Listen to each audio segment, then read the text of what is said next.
Colesterol, hidratos de carbono, proteínas, todas las anteriores. Todo es importante. Marque lo incorrecto sobre funciones generales de las membranas plasmáticas. ¿Contiene receptores para hormonas, neurotransmisores, factores de crecimiento y otros inductores químicos? Sí. ¿Presenta moléculas de reconocimiento para las otras células y matriz extracelular? Sí. ¿Participa en la endocitosis y exocitosis? Sí. ¿Representa una verdadera barrera pero carece de permeabilidad selectiva? Eso es incorrecto porque justamente la característica que tiene es permeabilidad selectiva. Y la E forma pequeñas vesículas para el desplazamiento de sustancias por el citoplasma, sí, eso es la endocitosis. 3. Con respecto a los lípidos de la estructura de las membranas plasmáticas, marque lo incorrecto. A. Los lípidos fundamentales son fosfolípido y colesterol, sí. La estructura básica es una bicapa lipídica, sí. En la capa extracelular, esto por ejemplo puede ser, como les decía, hay preguntas que son como para el 10. Por ejemplo, en la capa externa predomina la esfingomielina y fosfatidilcolina, eso está bien. La D, en la capa intracelular predomina fosfatidilserina, etanolamina y inositol, eso está bien. La E presenta un centro hidrófilo y el exterior hidrófobo. Esa es incorrecta porque es al revés. ¿Está? Entonces, si las dos anteriores no sabían o no estaban seguros, pero sí están seguros de que el centro es hidrófobo y el exterior hidrófilo. ¿Está? Y acá la opción era al revés. La 4, con respecto a las proteínas, marque lo correcto. A, ¿pueden ser integrales o periféricas? Sí. B, ¿existen en igual proporción que los lípidos? Sí. C, ¿las proteínas periféricas se encuentran en ambas caras de la membrana? Sí. D, ¿las proteínas integrales son llamadas también transmembranosas? Sí, todas son correctas. Bien. 4, E, todas son correctas. 5, ¿qué no es cierto con respecto al modelo de mosaico fluido? A, ¿es la propiedad de ser una estructura dinámica? Sí. B, ¿se debe al movimiento combinado de los lípidos y proteínas? Sí. C, ¿las proteínas pueden desplazarse lateralmente y girar sobre su eje? Sí. D, ¿es un modelo que habla de la rigidez de la membrana? Justamente se llama modelo del mosaico fluido. Esa es incorrecta. Y E, los lípidos que rodean a las proteínas se encuentran asociados a ellas. Bueno, eso es algo obvio. Está bien. 6. ¿Cuál de las siguientes representa una función del glicocáliz? Me preguntó una compañera si glicocáliz o glucocáliz es lo mismo y es lo mismo. ¿Ah? Glico o gluco es lo mismo. Glicocáliz o glucocáliz. 6 entonces. A, ¿presenta función enzimática? Sí. B, ¿interviene en el reconocimiento y adhesión celular? Sí. ¿Puerta de entrada a virus, bacterias y toxinas? Sí. ¿Representa la especificidad del sistema A, B o 0 de los eritrocitos? Sí. Estas todas son correctas. La E. 7. La permeabilidad de las membranas es A, la capacidad de no dejar salir moléculas de la célula. B, el fenómeno que impide el flujo continuo de sustancias. C, la presencia de las permeabilinas. D, la función celular que reconoce la presencia de noxas extracelulares. La posibilidad de dejar pasar solutos a través de la membrana celular. Bien.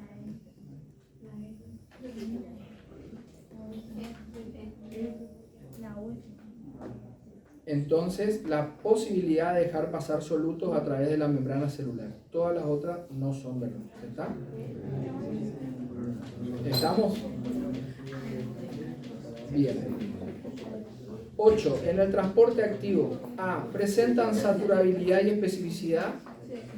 B, ¿intervienen permeasas llamadas bombas con gasto de energía? Porque es activo. C, ¿generalmente son transportes en contra de los gradientes? Sí. O sea que esa es la E, todas son correctas. Bien.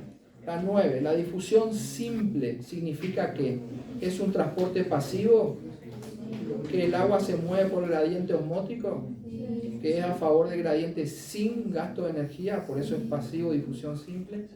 Y D, que representa la diferencia, que respeta, la diferencia de concentración de gradientes. O sea, van para un lado pero de acuerdo a la concentración. O sea que todas son correctas. Y la última, la 10, marque lo correcto acerca de la difusión facilitada. La difusión facilitada es una difusión simple, ¿está? Que no tiene gasto de energía. ¿Estamos? Pasiva, que no tiene gasto de energía. La difusión facilitada se da por canales iónicos con gasto de energía.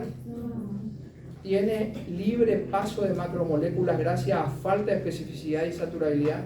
No, tiene alta especificidad y saturabilidad. C. Logra el equilibrio gracias a que no sufre inhibiciones. No. Sufre inhibiciones. D. La diferencia con la difusión simple es que consume energía. No, las dos son pasivas. No consumen energía. Y por último la E. Se produce a través de canales iónicos y permeasas. Sí, esa es correcta. La 10 es la E. ¿Estamos?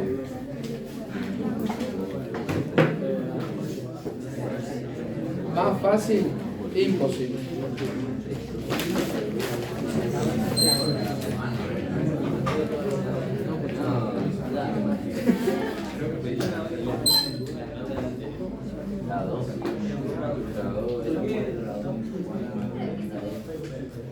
Bien.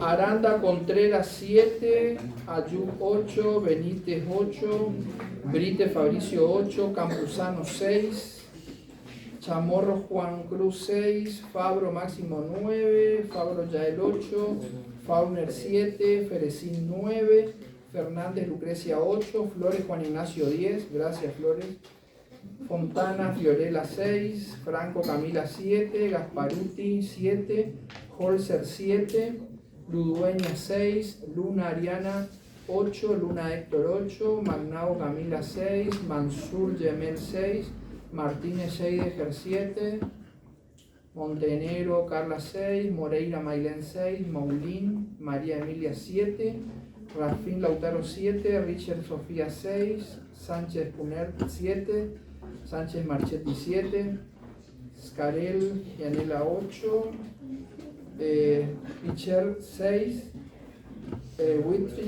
Woodrich Melanie 6, Super Mateo 8, Lorenzón Manuel 7 y Saratonelli 6.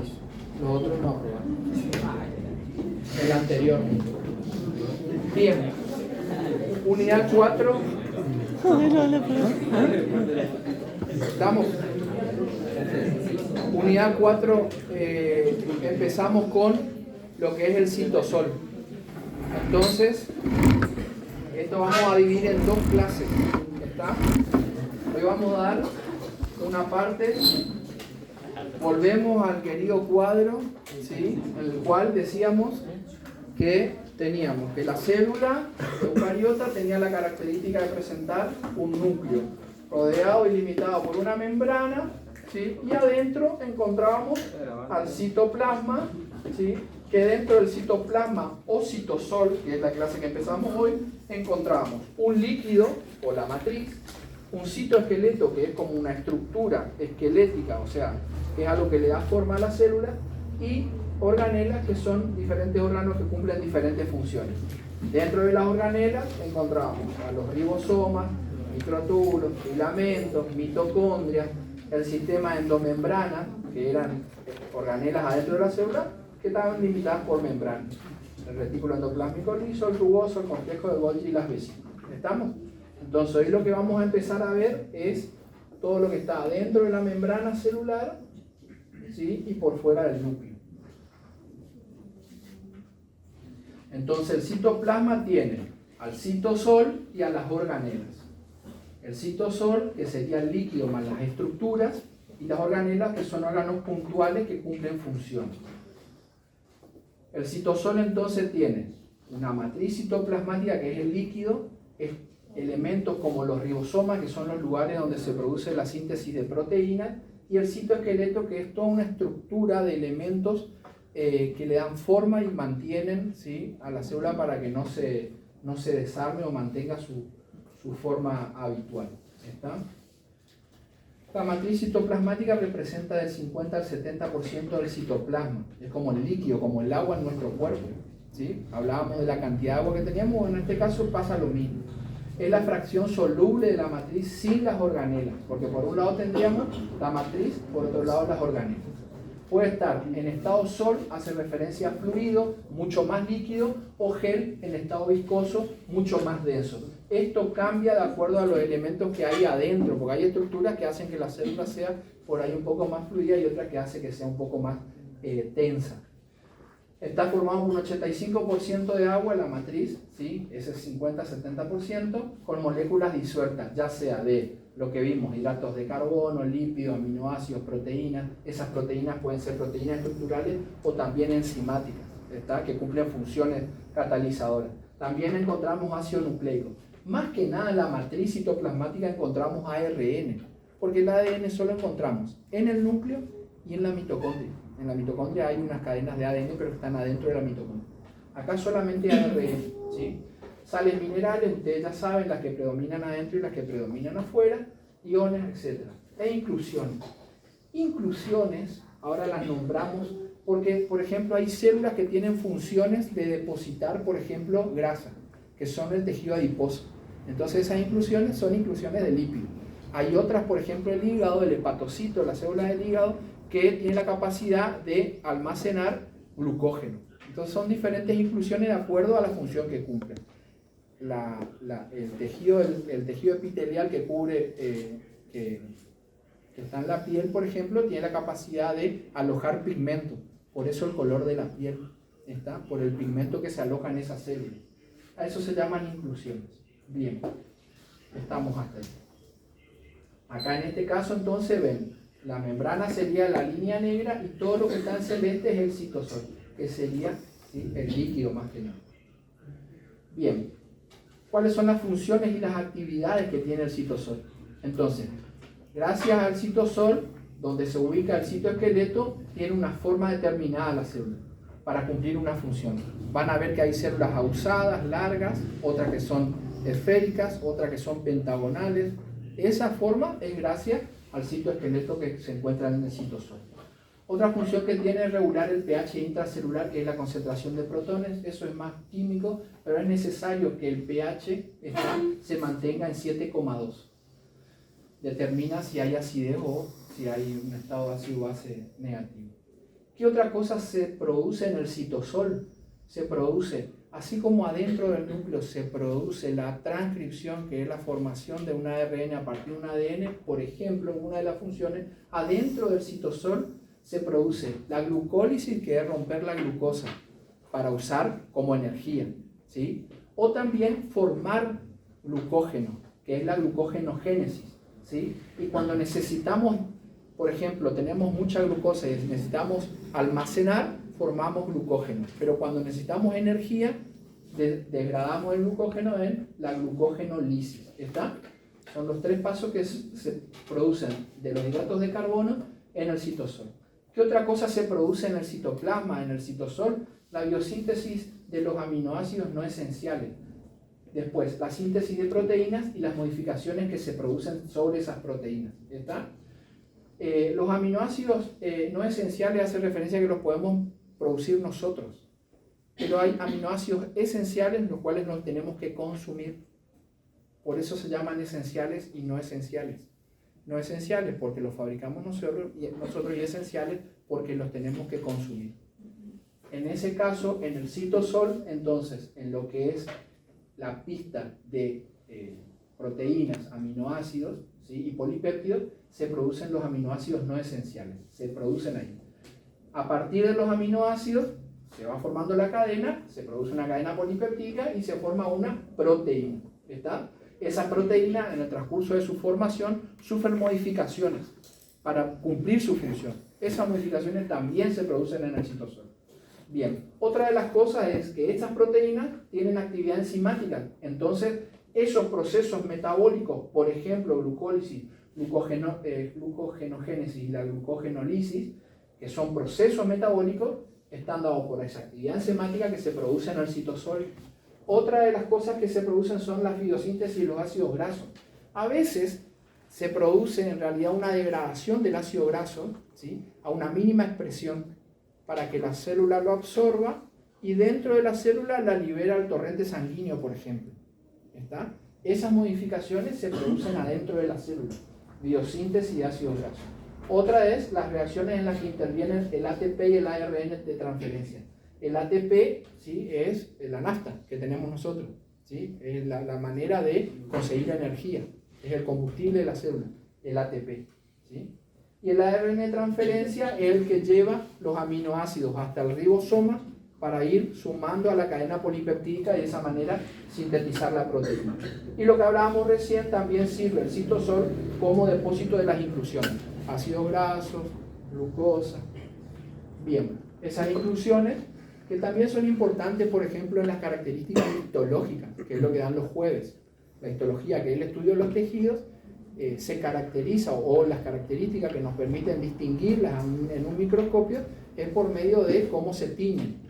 En el caso, por ejemplo, fíjense el tejido adiposo, ¿sí? La técnica, ¿sí?, de preparado de un portaobjeto, ¿sí?, que es el que tiene el corte de un tejido, lo que hace es limpiar la grasa. En realidad acá había tejido graso en el adiposito. Por eso es que queda totalmente blanco. Pero son inclusiones de ácidos grasos. Después tenemos, por ejemplo, ¿sí?, mayor cantidad de glucemia, de tejido de ácidos grasos, ¿sí?, de glucógeno, por ejemplo, ¿sí?, en el hepatocito. Y también tenemos otros lugares donde hay la producción, ¿sí?, de ciertas células. Por ejemplo, esto que ven acá, ¿sí?, es una glándula, ¿sí?, mixta que tiene secreción mucosa y secreción serosa, ¿sí? Las glándulas mixtas producen, por un lado, por ejemplo, sustancias que ayudan a degradar el alimento, y por otro lado, por ejemplo, insulina, ¿sí?, que la insulina es una hormona, por lo tanto es una secreción endocrina que va al torrente sanguíneo. Son características, y en sus citosol, en su citoplasma, presentan inclusiones que le dan las características. Por ejemplo, gránulos de glucógeno, gotas de grasa, ¿sí?, productos de secreción, ¿sí?, también cristales de proteína. En realidad, a veces esos cristales de proteína no son porque los vayamos a necesitar, sino son desechos, ¿sí?, esos cristales. Y pigmentos, como les decía, con respecto a la piel, ¿sí?, las células que acumulan el color. Bien, ¿qué otra cosa entonces encontrábamos en... ¿Qué otra cosa encontrábamos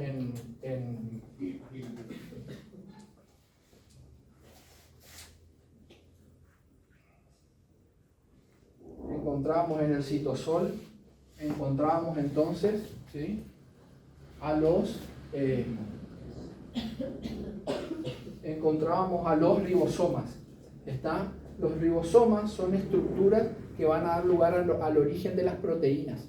Son dos subunidades, una más grande, una más chica, una mayor, una menor, ¿sí? Son dos subunidades que por el medio pasa el ARN mensajero, que es el que trae la información de cómo va a estar formada esa proteína. ¿Cuál va a ser la seguidilla de aminoácidos para que se va a formar, ¿sí?, esa proteína?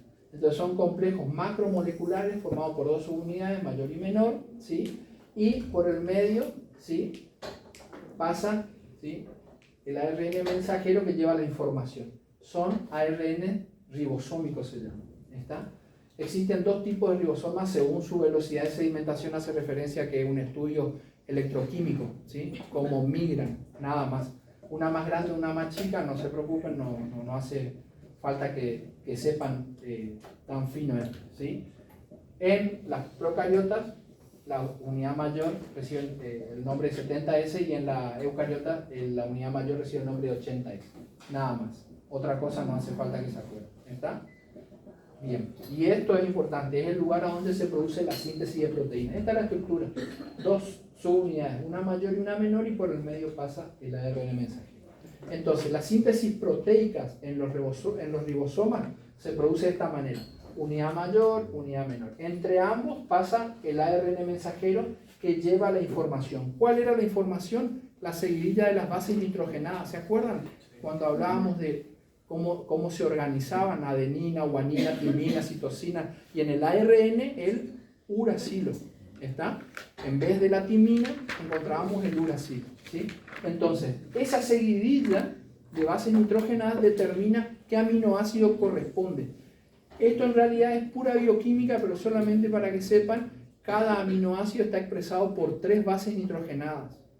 ¿Está? Entonces, la seguidilla de 3 bases nitrogenadas, como ven acá, 3, determina qué aminoácido corresponde a que continúe la formación de esta cadena de aminoácidos. ¿Quién trae el aminoácido? El ARN de transferencia. Capta en el citosol ese aminoácido, si hace falta se sintetiza, lo muestra y se une a la cadena. Y de esa manera se forma la cadena polipeptídica. Un dibujo más grande en el cual vemos las dos subunidades del ribosoma se unen, en el medio va el mensajero que lleva la información, y a medida que se van uniendo los aminoácidos se va formando la cadena. Eso es una cadena polipeptídica. Esa cadena, ¿sí?, se forma todavía sin las correcciones necesarias para la función que va a cumplir. ¿Está? Entonces, los ribosomas traducen la secuencia de las bases, ¿sí? Y esto es lo que la segunda parte. ¿Se acuerdan que del ADN al ARN se llamaba transcripción? Y del ARN a la proteína se llamaba traducción. Bien. Los ARN de transferencia traen los aminoácidos, se unen, dan origen a la cadena polipeptídica, y al terminar la cadena el complejo se disocia, otra vez se separan las unidades y la cadena sigue su camino para lo que tenga que cumplir. ¿Estamos hasta ahí? ¿Se entiende? Bien, en el citoplasma la cadena de aminoácidos sufrirá diferentes plegamientos o se convierte o se agregan elementos, ¿sí? Para que termine de completarse la proteína funcional. ¿Está? Que va a ser estructural o va a ser una enzima, ¿sí? Diferentes funciones. Dicha regulación está dada por chaperonas. El nombre propio se llama chaperonas. Son proteínas que se encargan de corregir nada más. ¿Está? Esa es la función de las chaperonas. Sí. Pero ando más ducho, no se pueden quejar porque estoy como un poco más ágil con esto. Sí. Ya sé que esto se llama pantalla táctil. Bien. Las chaperonas son las proteínas que intervienen en terminar, ¿sí?, de definir cómo va a estar diseñada y formada esa proteína. ¿Estamos? Bien, nada más que eso. Bien, esas estructuras de corrección reciben el nombre de proteasomas. Son cuerpos, estos proteasomas, donde viene, ¿sí?, la proteína, ¿sí?, con gasto de energía. Acá interviene un ATP, ¿sí?, donde intervienen unidades de corrección que se llaman poli-U, se unen y estos cuerpos, estos proteasomas, la terminan de corregir a la proteína. Si hace falta, la degradan. ¿Está? Otra vez con gasto de energía y se elimina esa unidad que es la que detecta la proteína que se va a eliminar. Es el complejo enzimático encargado de degradar todas las proteínas que se hayan formado mal o que se tengan que degradar. Nada más. ¿Está? Bien. ¿Quién las marca? Esa proteína poli-U, ¿sí?, que está formada por ubiquitina. Bien. Ya vimos hasta ahora, ¿sí?, el citosol, cómo estaba formado el citoplasma, la cantidad de elementos que había. Ahora vamos a el otro elemento importante, muy importante, ¿sí?, que es el citoesqueleto. Hace referencia al nombre a esqueleto de la célula, citoesqueleto. Es una red fibrosa que equivale al esqueleto interno de la célula. Acá está la membrana, por favor. Acá está la membrana, ¿sí?, y por debajo encontramos, por ejemplo, una mitocondria, encontramos un retículo endoplásmico, y toda esa red, ¿sí?, es la red que forma el citoesqueleto. ¿Está? Es responsable entonces de la organización interna de la célula, de su forma y del movimiento interno. Eso es porque sirven de guía también. Es como rieles, son como rieles. El citoesqueleto actúa como rieles. Guían a que una organela vaya de un punto a otro o que un elemento de producción vaya de un lugar a otro. También sostienen para que no colapse, y por otro lado también le dan movimiento a la célula. ¿Está? No solamente movimiento interno, sino también movimiento externo. Ahora vamos a ver, ¿sí? Acá algunos casos, por ejemplo, que vimos hasta acá, estas estructuras redonditas rojas, ribosomas. ¿Está? Acá, esta plancha que vemos acá amarilla, el retículo endoplásmico, que todavía no vimos, lo vamos a ver más adelante. Por ejemplo, una mitocondria, ¿sí? Y algunos ejemplos del citoesqueleto encontramos filamentos intermedios, los microfilamentos y los microtúbulos. Entonces, el citoesqueleto está formado por tres tipos de filamentos. Microtúbulos, filamentos intermedios y microfilamentos. Hace referencia sobre todo al tamaño, esta organización. ¿Está? Microtúbulos son más grandes, filamentos intermedios, como el nombre lo dice, intermedios, y los microfilamentos que también reciben el nombre de filamentos de actina. Empiecen a escuchar filamento de actina porque es algo que vamos a ver más adelante y tiene mucho que ver con el tejido muscular. ¿Está? Bien. Presenta proteínas accesorias también, que son reguladoras, ligadoras y motoras, que intervienen en esto de que un filamento, microfilamento o microtúbulo o un filamento intermedio se mueva o no se mueva. ¿Está? Esas proteínas accesorias. Pero ustedes lo que tienen que saber son estas tres cosas: microtúbulos, filamentos intermedios y los microfilamentos, o también llamados filamentos de actina. Las proteínas accesorias, ¿sí? Las reguladoras lo que hacen es controlar el nacimiento, el alargamiento, el acortamiento y la desaparición de los filamentos. Eso es cuando se producen los propios microfilamentos. Las ligadoras conectan uno entre sí y las motoras se encargan de que tengan movimiento unas con otras. Después vamos a ver de qué se trata.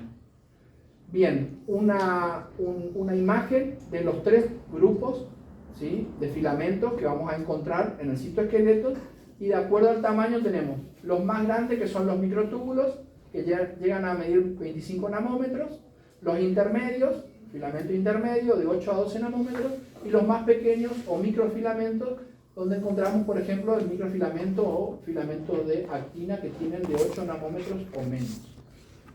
Bien, los filamentos intermedios, ¿sí? Son polímeros, varios cuerpos lineales de proteínas, ¿sí? Que están formados por 4 pares de protofilamentos, ¿sí? Estos son intermedios, ¿sí? Estos son entre uno y otro, ¿sí? Estos medían entre 8 y 12 nanómetros. La característica que son 2 monómeros en hélice alfa fibrosa, eso forma un dímero. 2 dímeros forman un tetrámero y 2 tetrámeros forman el protofilamento. O se puede leer al revés. ¿Cómo está formado un protofilamento? Por 2 tetrámeros. 2 tetrámeros son, ¿sí? Formados por tetrámero y el tetrámero por 2 dímeros, ¿sí? Un juego de palabras, pero para que sepan cómo se forma de menor a mayor o de mayor a menor. Y ahí está la imagen, lo que es, por ejemplo, un monómero. ¿Está? Se unen 4 y forman entonces un protofilamento. El filamento intermedio, bueno, se destacan 6 tipos. Esto tiene mucho que ver con la característica de dónde se encuentran. Esa es la función más que nada, ¿sí? Por ejemplo, filamentos de queratina o tonofilamentos son las células epiteliales y sobre todo hace referencia a la piel, ¿sí? La piel es la que tiene la capa de queratina, que es lo que nos permite que seamos impermeables, sería, ¿está? Que el agua no entra ni sale, gracias a esa capa de queratina, ¿sí? Bien, los laminofilamentos habla más que nada cara interna de la membrana nuclear, ¿sí? Una función puntual, no hace falta que lo sepan también. Neurofilamentos, como la palabra lo dice, presentes en el axón y la dendrita. Filamentos de bimentina son propios del tejido conectivo, son los que le dan también cuerpo al tejido conectivo. Alrededor de las células hay matriz extracelular. La matriz extracelular también cumple una función de sostén. Y acá encontramos filamentos intermedios, ¿sí? Por ejemplo, el filamento de bimentina. Filamento de desmina, bueno, habla más que nada de la fibra muscular, pero son los que cubren más que nada la fibra muscular. Y filamentos gliales hace referencia a células del sistema nervioso central, por ejemplo, el astrocito, que es como el que limpia, es como el macrófago del tejido conectivo, bueno, el astrocito es el que limpia el tejido nervioso. Y las células de Schwann, que son las que fabrican la capa de mielina, esa capa que le da aislamiento a una acción, que hace que la información pueda ir rápido de un punto a otro sin perderse en el camino. La función del intermedio más que nada es dar soporte a las organelas, ¿sí? Proporciona resistencia mecánica a las células y evita también la ruptura de las membranas, o sea, le da como fluidez y contribuye al mantenimiento de la forma celular. Eso más que nada el filamento intermedio.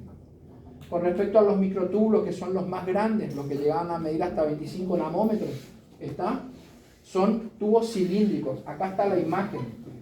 Esto es un microtúbulo. ¿Cómo está compuesto? Está compuesto por sus unidades alfa y beta.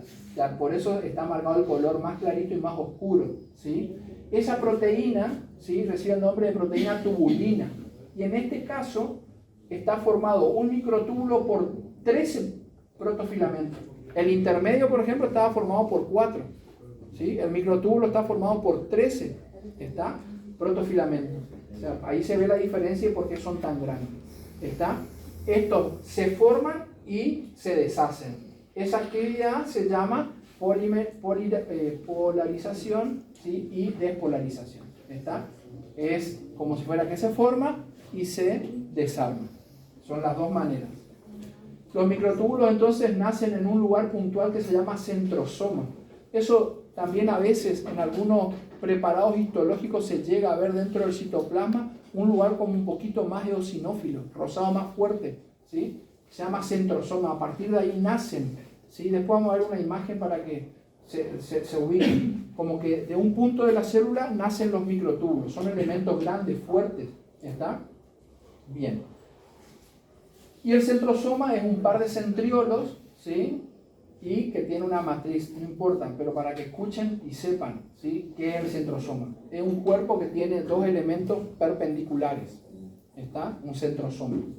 ¿Sí? Es un par de centriolos, ¿sí? Que se unen en forma transversal y a partir de ahí nacen los microtúbulos. Según la ubicación tenemos los que están en el citoplasma, ¿sí? Que van para todos lados en realidad, porque le dan cuerpo a la célula, ¿sí? Le dan forma.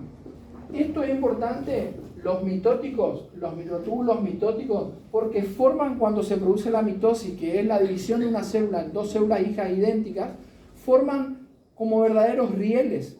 Se van hacia los costados, ¿sí? Y forman una rica red que se llama uso mitótico, que es por cual caminan las organelas. Una célula se va a dividir en dos células totalmente idénticas. Va a tener la misma cantidad de mitocondrias, retículo endoplásmico, liso, rugoso, lisosomas, todo. ¿Y por dónde caminan? Por esa red rieles de microtúbulos que recibe el nombre de uso mitótico. Después vamos a ver cuando estudiemos la mitosis. Otra de las cosas importantes, y esto le voy a preguntar seguramente, es que los microtúbulos forman expansiones de la célula que reciben el nombre de cilios y flagelos. ¿Está? Los cilios y flagelos están formados por microtúbulos. ¿Estamos de acuerdo? Entonces, microtúbulos, ¿a dónde encontramos? En cilios y flagelos. ¿Está? La característica puntual es que están formados por un eje, ¿sí? De 2 microtúbulos y alrededor 9 pares. Esa es la estructura de un cilio o un flagelo. En el caso del flagelo son 1 por célula, le permite tener movimiento. Y en el caso de los cilios permiten mover. Entonces, los cilios formados por microtúbulos lo que hacen es una expansión de la célula que permite mover estructuras de arriba. Eso pasa en el sistema respiratorio. El sistema respiratorio tiene un epitelio ciliado. ¿Por qué? Porque tiene la capacidad de mover. ¿Qué mueve? Lo que va a expectorar. ¿Qué expectoramos? El moco. ¿Por qué sale el moco del pulmón? Porque los cilios los empujan. ¿Está? Esa es la explicación. Bien, centriolares hace referencia a los cuerpos basales y centriolos, que es lo que hablábamos anteriormente. No se preocupen, esto no es tan importante. Acuérdense de que los microtúbulos están en los cilios y flagelos. ¿Estamos? Bien, con respecto a la imagen, lo que les decía recién, tienen un par central y 9 pares periféricos. Esta es la forma de un cilio. ¿Está? Lo que hace es aumentar la superficie de la célula, pero la función que tiene es mover cosas. ¿Está? El flagelo es uno solo por célula y es un flagelo largo, ¿sí? En el caso de las células eucariotas, procariotas que no tenían núcleo, ¿sí? Era el lugar donde también se encontraba el ADN, que por ejemplo ciertas bacterias, ¿sí? Lo que hacen es apoyar su flagelo en otro lugar para descargar su información genética. Bien, pero la característica entonces es un par central y 9 periféricos. Así es el corte transversal de un cilio. En el caso de los microfilamentos, son los más chicos, de 8 nanómetros o menos, o filamentos de actina, están formados por, ¿sí? Monómeros, también proteína globular, pero en este caso se llama actina G. ¿Está? Vieron que en los microtúbulos tenía tubulinas que eran alfa y beta. Acá tenemos, la proteína se llama, una proteína globular, porque es redondita, se llama actina G. Muchas actinas G, ¿sí? Forman una cadena de actina. ¿Está? Microfilamentos que son chiquitos. Está constituido entonces por dos hebras. ¿Sí? Son dos cadenas de globulina G, de actina G. ¿Está? Siempre están enrolladas por una forma de encontrar el equilibrio en hélices, siempre. ¿Está? Y como decíamos hoy, tienen un diámetro de 8 nanómetros. Los filamentos de actina pueden ser corticales o transcelulares. Esto es porque en la célula, ¿sí? Se distribuyen, como dijimos, una rica red de filamentos. ¿Está? Tienen diferentes funciones. Los intermedios le daban estructura, le daban forma. ¿Está? Los microtúbulos sobre todo actuaban no solamente en darle forma, sino también de servir de rieles de un lado al otro y por otro lado de darle movimiento a las expansiones celulares. En el caso de la actina, ¿sí? También se distribuye por todos lados, pero tiene dos funciones más importantes. Una son el centro de las microvellosidades.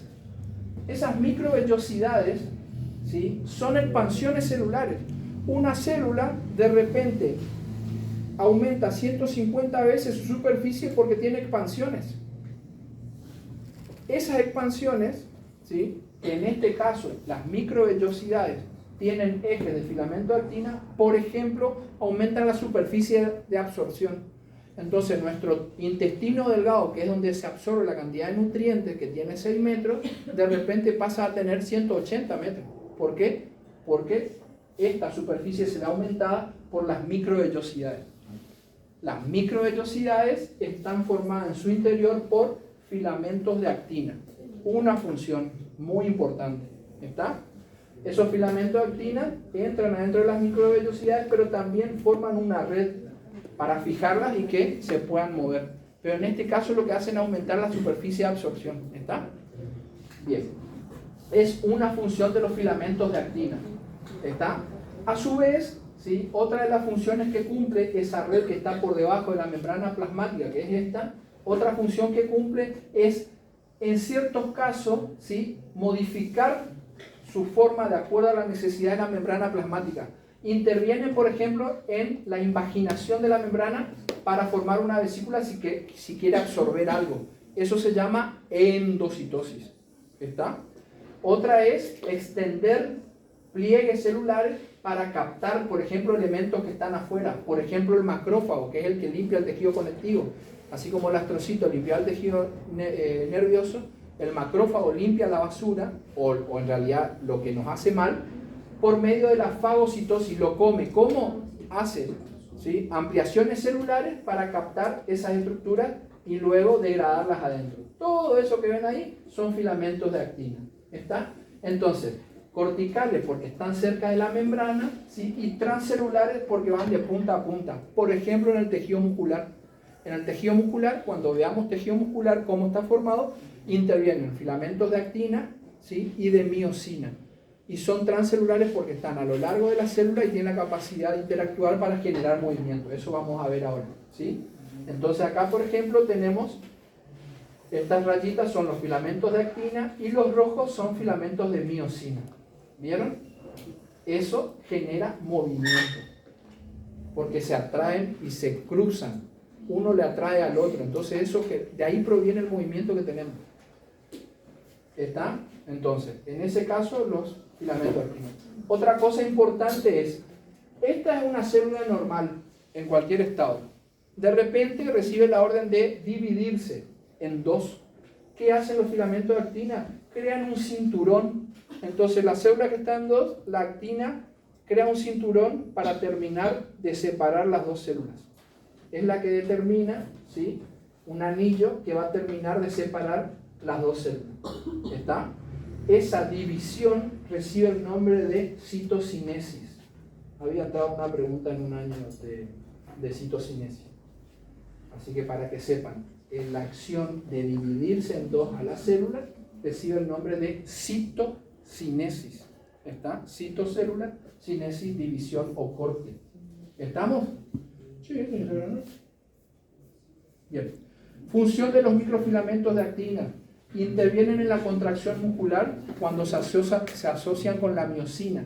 Intervienen en el movimiento ameboide y la fagocitosis mediante la formación de pseudópodos, lo que veíamos cuando generaban esa ampliación. Producen corrientes citoplasmáticas, ¿sí? Ya que forman, bueno, geles y soles según variaciones del medio. Intervienen también, pero no es lo más importante. Colaboran con la miosina en la formación del anillo contráctil que va a separar las dos células hijas. Se llamaba citocinesis. ¿Está? Y también le da rigidez a las microvellosidades. ¿Qué encontramos en las microvellosidades? Filamento de actina. ¿Qué encontramos en cilio y flagelo? Microtúbulos. ¿Está? ¿Se van a acordar? ¿Quieren que les pregunte eso?